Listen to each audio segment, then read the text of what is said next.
Il y avait un Rav qui s'appelait Rabbi Chizkiyahu Midini. Il a écrit une des plus grandes encyclopédies au monde. Ça s'appelle le Sdeh Chemed. Le Sdeh Chemed, c'est une œuvre incroyable que dans le judaïsme, on n'a pas eu beaucoup d'auteurs pareils. Rabbi Chizkiyahu Midini, qui était Rav en Turquie, et il va écrire ce livre qui parle de tous les sujets avec une des plus grandes connaissances générales de la Torah. Maintenant, il faut savoir que le Rav Chizkiyahu Midini n'était pas né avec une tête et une, qu'on pourrait dire comme le Rav Ovadia Yosef, une mémoire photographique. Pas du tout. Un homme très simple, et pourtant, il va arriver à performer, et il va arriver à toucher des grandeurs extraordinaires. Qu'est-ce qui s'est passé? Il y avait, dans la ville où il apprenait à Izmir, le Rav Chizkiyahu Midini, il y avait là-bas un copain à lui, qui était jaloux de lui, avec une grande jalousie de sa ferveur dans l'étude de la Torah.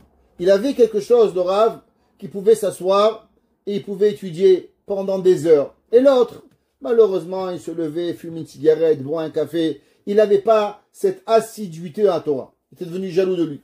Qu'est-ce qu'il a fait? Il est allé voir la femme de ménage, qui était une non-juive. Il lui a donné de l'argent. Il dit, voilà, tu vas, un jour, quand le Rav, il va être tout seul, tu vas venir, et quand tu vas voir qu'il n'y aura plus personne, tu vas rentrer dans la chambre, et tu vas déchirer tes habits, et tu vas crier, oh voleur, attention, attention, violeur! Et tout le monde va venir, et tu vas leur dire qu'il a essayé de te violer. Alors c'est ce qu'elle a fait. Et le jour, un Rav est en train d'étudier au Beth Midrash, elle est rentrée, le Rav l'a pas vue, elle a déchiré ses habits, et elle a crié, oh violeur, tout le monde est venu, et le Rav, ils lui ont dit, tu as voulu violer la femme, comprenez même pas ce qu'il voulait, Chas v'Shalom, c'est pas vrai. Et les gens l'ont jugé, les gens l'ont condamné, les gens, ils ont parlé du mal de lui, et lui, il a rien dit. Il s'est tué, et il a continué à étudier. Et comme ça pendant des années, il a étudié avec la honte. Un jour, cette femme, elle est revenue le voir, et elle lui a dit, regarde, tu sais le monsieur, un tel, il est mort. Il dit, oui, je sais. C'est lui qui m'avait payé pour dire ce mal de toi.